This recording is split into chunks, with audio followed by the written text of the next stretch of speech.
We have a topic. Our topic for this week is Geelies. It's about finding the body standards of another country that we either like or we dislike and then kind of talking about it. I know that you're expecting me to choose a country that completely embraces curves, and I did, but not for the positive reason you might think. In Mauritania, I don't know if I'm saying that right, Mauritania, obesity in women has long been the ideal, signaling a family's wealth. Mint was 4 when her family began to force her to drink 14 gallons of camel's milk a day. By the time she was 10, she could no longer run.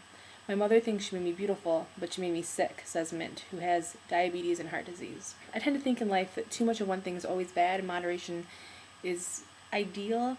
And so while I think it's amazing that a different body aesthetic is being embraced, I think once you're forcing people to drastically change their physical makeup the way that they naturally seem to be, you're crossing some lines. How much they would feed these girls if they were thinner as they were younger to try to get them, because it does signal wealth, it does signal certain things that are very attractive in that culture. I think this is very similar, but at the opposite spectrum of what we see here, which is girls struggling to lose weight to be a certain aesthetic, a certain ideal.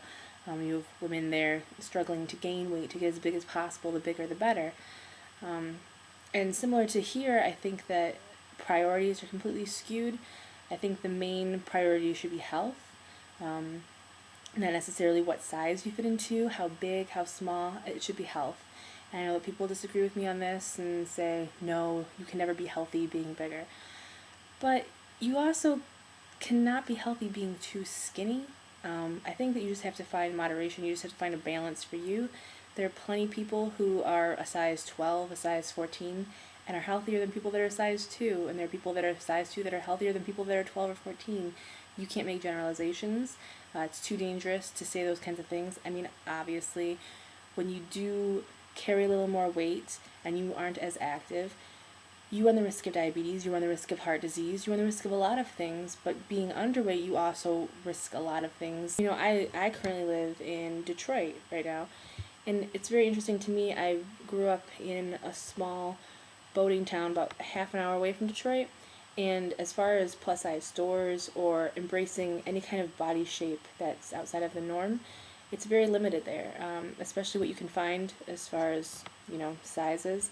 When I moved here, there were a lot of Debs, and there were a lot of avenues, and all of a sudden there were all these stores that were geared towards larger sizes, and curves were a little more respected here. It's very interesting to see what is considered beautiful, not only in different countries and different geographical areas, but also if you look at different times and different eras of what was considered beautiful. Real life news, this week I'm going to a wedding. I'm going to be in the wedding, and I'm writing a song for the wedding, and I'm writing a speech for the wedding. So I'm very stressed out, but next week I will come to you with pictures of me in a very, very pretty purple Grecian dress. Talk to you soon, kids.